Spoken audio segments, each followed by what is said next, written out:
Doku vs Arsenal. Highlights. Dribble God. Pep created a demon.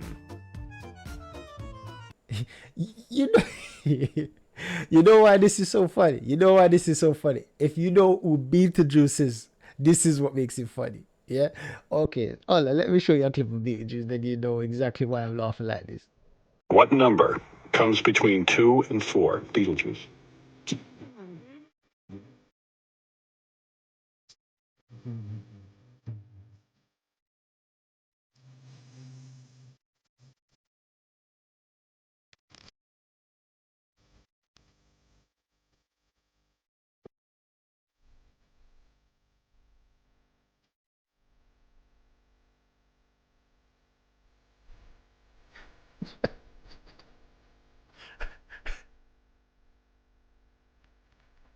All right.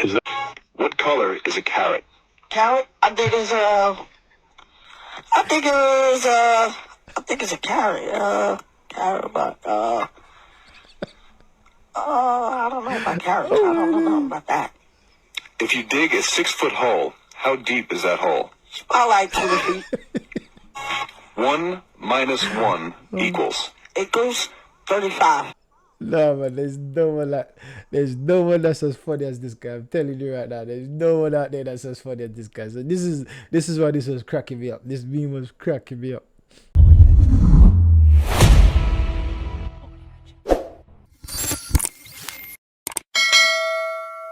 What up?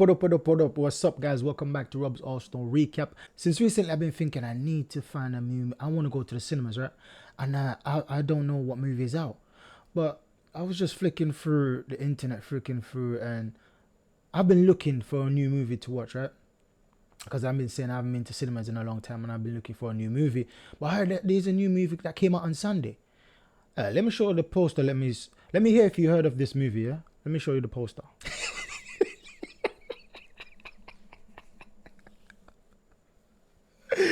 Yo, the Ghost of Manchester, yo.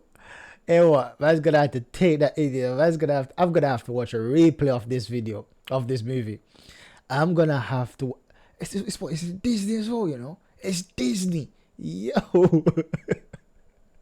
Yo, Haaland's got a big sponsor over there, bro. Yeah, man. Disney have Haaland as Ghost of Manchester and that, but yeah, man. I'm gonna have to watch this movie again because most people are saying that it was boring, it wasn't exciting, but for me, I enjoyed it. I enjoyed it very, very, very much. I enjoyed it. Yes, I could have done with a match that basically end to end, a match that offer lots of shots. That's more exciting, as some would say. But I enjoyed this one as well because it's the way we dominated, it's the way we played and controlled the game. I enjoyed that. So we're the king of Manchester. Haaland is the ghost of Manchester. We are the king of Manchester. You see, we're having two guys dislocating their arms, right? We've got our best attacker, our best forward, bracking up Dalot. Dalot is sliding on one arm, having a dislocation right now. Dalot is playing with a dislocated arm. He just can't let anyone know because he's so embarrassed of how it happened. His arm. Right now, I'm telling you right now, Dalot's arm is dislocated. Look at the picture. Look at it. Look at it. He's playing with a dislocated arm. And now we see Haaland. Jesus ripped up Dalot. Dalot is playing dislocated. Now, Haaland thinking he's strong, seeing Saliba, trying to barge it. Saliba just going like that. Saliba was like, he didn't even do much. He was like, yeah. Look at Haaland spinning like a ballerina. Haaland is there spinning like a ballerina. Look, and full and dislocated his arm. I'm telling you, it will act like it's fine. But when he goes home, I know he's going to be, when his wife and his kids go to bed, he's going to be in the kitchen with the ice pack on his shoulder. He doesn't want his family to know, because if his family find out and they go to school, when he goes to school, they're going to get bullied. When his wife goes to work or his missus goes to work, they're going to laugh at her. So he has to be hiding in the kitchen, putting a ice pack on his shoulder. It's dislocated. Don't mess with my team. King of Manchester, or we're not even in Manchester. Don't mess with my team. Yeah? Don't mess with my defense. Don't mess with my attackers. Ghost of Manchester's meet the king of Manchester.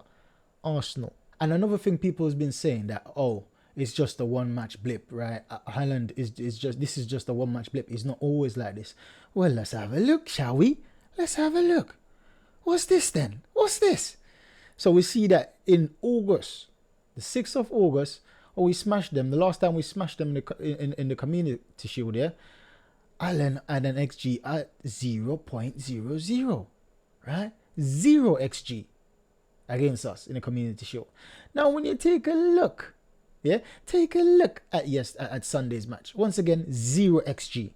So we see that Haaland, I don't think he plays as good against big teams as he does against smaller teams, especially against world-class defenders. And yes, I'm saying our centre-back pairing are world-class. They're on the world-class level right now. Now, yes, I understand some might be skeptical, or some might be reserved in saying things like that. And I understand, because they might say, oh, they need to be winning trophies, they need to be winning major trophies. But for me, I don't need to see trophies to see the quality of a player. For me, it's not all about trophy. What about certain players that's playing for teams that won't want to win a trophy? Can't you call them world class? Look at Harry Kane. Look how long Harry Kane's been called a world class. How many trophies has he won for Tottenham? How many trophies has he won for Tottenham? Right? So we can't pick and choose when to use the metrics. Everyone has been calling Harry Kane world class, and he ain't win a trophy. So listen, give my centre back pairing the well-deserved praise. The well-deserved praise. They are brilliant. They're the best centre-back pairing for me in the Premier League, and soon in Europe. Very, very soon. And I'll say, by the time we get to semi-final in the Champions League, then everyone have to understand that they are the best, right? And I don't say if, I say when, right? Listen to those keywords, when. And for me, we've seen what happened with City. Like they've been throwing tantrums since they lost. Their fans have been throwing tantrums. Kyle Walker has been throwing tantrums. Grealish has been throwing tantrums. Everyone been throwing tantrums. But someone really, really took it a bit too far. And it's this guy. Who is this guy? Who is this guy? Well, I know who he is, Rico Lewis, but who is he in the grand scheme of things? Who is he in history? Who is he in the present? He's a young upcoming footballer. He ain't done nothing. This guy, he got me so angry. Like, look at him looking at his golden badge, right? To say that, listen, they're the current holder. Yeah, we all know that. So what? Listen, little guy, humble yourself, because you're playing for City now. It doesn't mean that you're going to even be that player, right? Because we know that in City's team, you have to be consistent. You have to continue to play. Now, I'm not wishing bad for him. Hopefully, he has a very good career. But you're young, mate. Don't get involved in these things. You're not at the level. You're not at the level. You know when you're having banter with someone, yeah? You're having a banter with someone that's well-known and can handle banter and can give it back. And then you have this other guy coming in, trying to give banter, and he can't give banter and he can't take banter. And you rip him one. And then he starts getting angry. This is what I see this guy. Listen, you're not on that level, mate. You're not on that level to be doing these things. Sit down, go back to the classroom, peps classroom, sit down, take notes, and continue to learn. You're not at the level yet. I'll understand man like Walker. I'll understand man like Grealish. These guys are at the level. They were experienced. They won it all. They've seen it all. You're just coming up, mate. Don't let these things get to your head. Right? Don't let these things, because who knows, City might let you go next year. And what you gonna say about your career? Listen, I'm gonna be following this guy, because right now he's in my crosshair right now. He's in my sniping crosshair right now. I'm gonna be following him. I'm gonna be on his case. He better be performing between good. He better be the best player in his position for the next 10 years, because I'm gonna be on him. How dare he? Look at this guy pointing on the badge. How dare he? Disrespecting my club, disrespecting my team after we won that brilliant match. After we're so happy with ourselves, and rightly so we should be. Beating City in 8 years. We haven't beaten City in 8 years. We've beaten the world champion. Obviously, we're going to be happy. Obviously, we're going to do our thing. Look at this guy. Mate, you just created your adversary right now. I'm telling you that. Now, these are the things I love to see. I love to see a plan backfire. I love to see people talking too quick. is this guy. So this guy tweeted, Arsenal are looking for a goal and bringing Cole Havertz. And this guy, they think they're the Avengers. Laughing emoji, laughing. No, crying emoji, crying emoji. what do you know? It really, I'm going to have to title this video The Avengers. I'm going to have to title the three Avengers, right? Because as soon as these three, who set up the pass? Who done that cross in the box? Thomas Partey. Who done the header down? Right? Kai Havertz. Even, and Martinelli finishes. So it was the 4 substitution. It was all 4 substitution involving the goal. But they talk about the Avengers here. They couldn't disrespect Martinelli with that, right? But Martinelli is part of the sub. So I would say the 4 Avengers. Crazy. These guys, listen, you best know what you're saying, you know, with my manager. You best know, don't be dissing the substitution of my manager. People have been criticizing the 65 million pound player. Listen, I trust Arteta to do whatever he thinks is right. And at the end of the day, when it comes down like next 2 years, that's when I'll start criticizing Havertz, because then he should be fully integrated into the team. But for now, I'm just going to cut him some slack, give him some space to breathe, give him some space to work. And so should all our fans do. When he has a bad game, yes, we can say what we think, what we believe. But at the end of the day, on times like this, on day like this, just forget about it. Just forget about the agenda you have and enjoy the team's display and enjoy his display, because he got an assist. The Avenger got an assist, right? No, this was quality. This was quality from Jack Grealish. This was absolutely quality, right? Even though he was trying to fight my set piece coach, even though he had something to say, right? I respect him. I respect Grealish for doing this, because he just got slapped up. We just slap him across the face, right? Pow! Backhand. It's one time, right? And he still came and said, listen, man, it is what it is. And took a photo with a young Arsenal. And by the way, listen, this parent, you're a disgrace. Well, no, not really. You're not a disgrace. I'm sorry, I apologize. If we had lost, you've been a disgrace for letting your child take a photo with the rival fan, right? But we won, so it's like a form of gloating in a way, right? Oh yeah, I've got a picture when we beat City 1-0. Yeah, I understand that. Yeah, I see that one. Good on you, lad.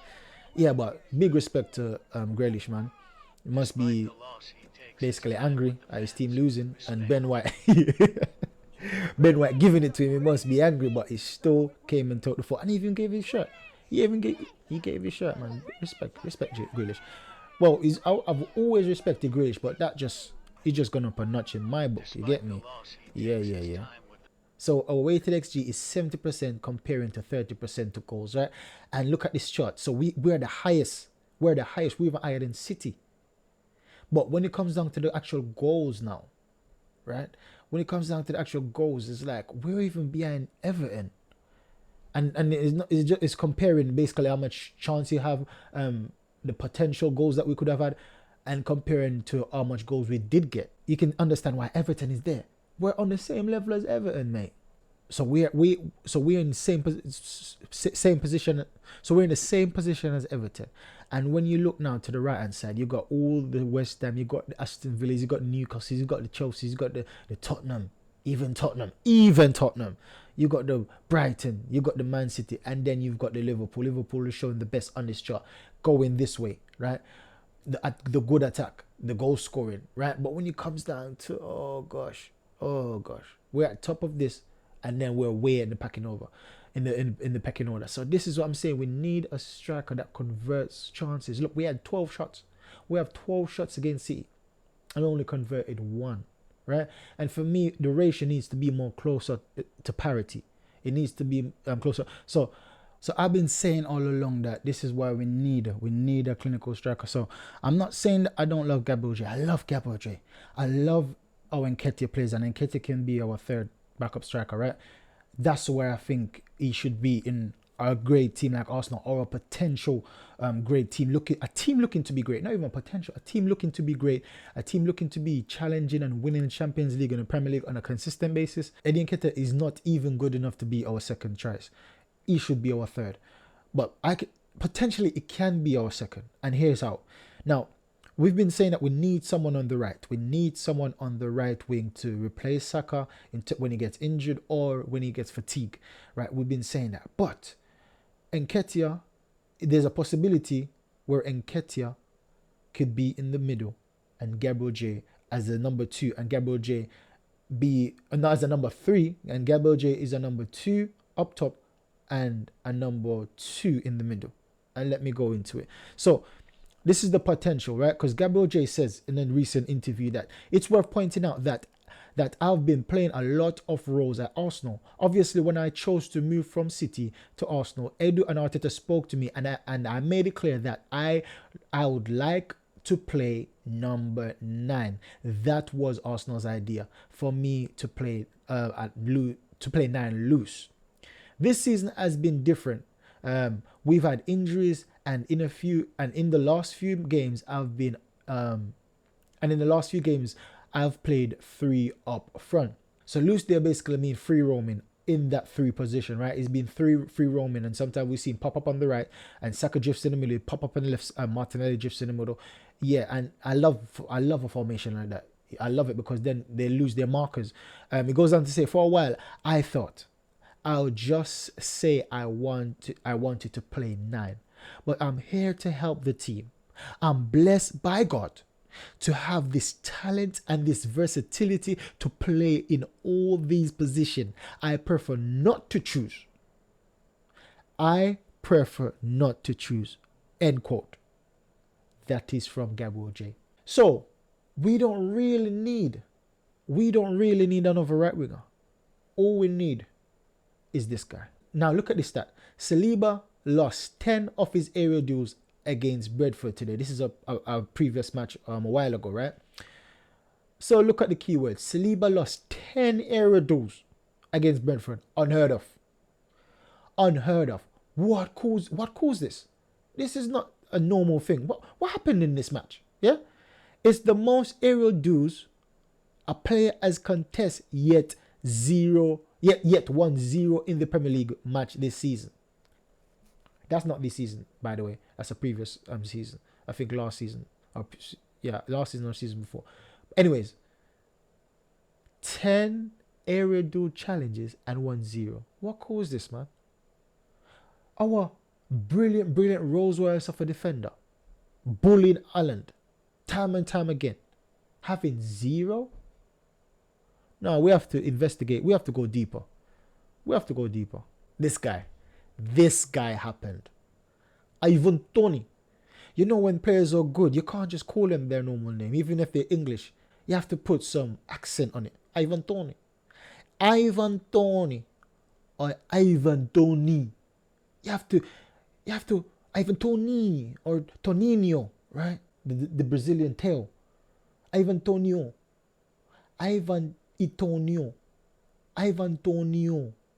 right? Toninho. You have to give this guy. Look at this now. Saliba done 4 duels, only 1-1. 4 ground duels, only 1-1. Toney done 7-1-5. He's a striker. He's not a defender. Just for anyone that don't know Ivan Toney, right?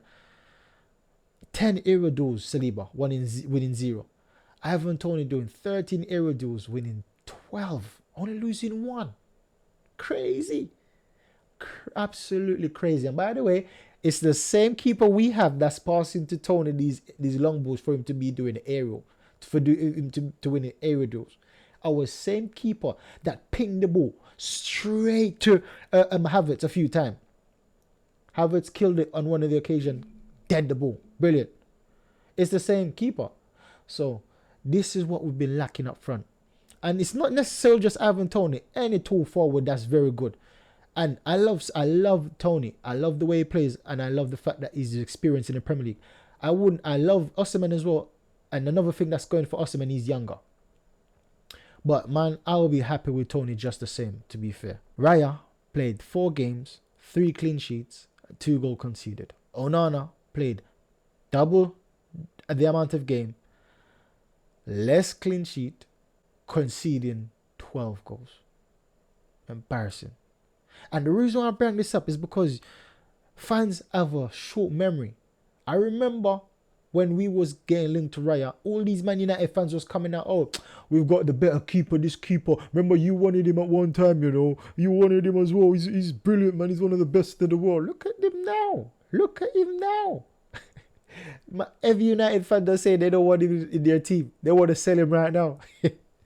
And look who's laughing now. Yes, Raya didn't have the best of game against City, but his stats are saying he's better than Onana. His stats are saying that, right? And the eye test is also saying that. So you know that we're winning on all fronts. We're winning in goal. Two of the best keepers in the Premier League is on our side, is in our team. We're winning in the defense. The two best centre backs in the defense, potentially in the world. We're winning in midfield.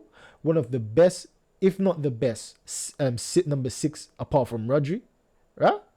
Then we've got his teammate Thomas Partey, our excellent Ghanaian.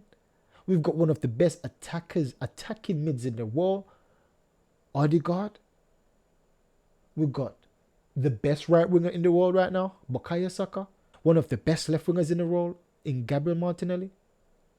And Gabriel J.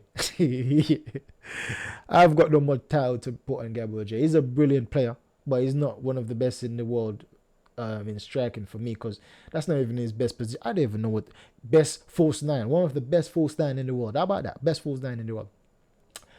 So that's the video there, and then guys, make sure you like, subscribe, and share. Leave a comment in the comment box to let me know how you feel about what's been said today. I know many might disagree. I know all my Arsenal fans agree with what I'm saying, right?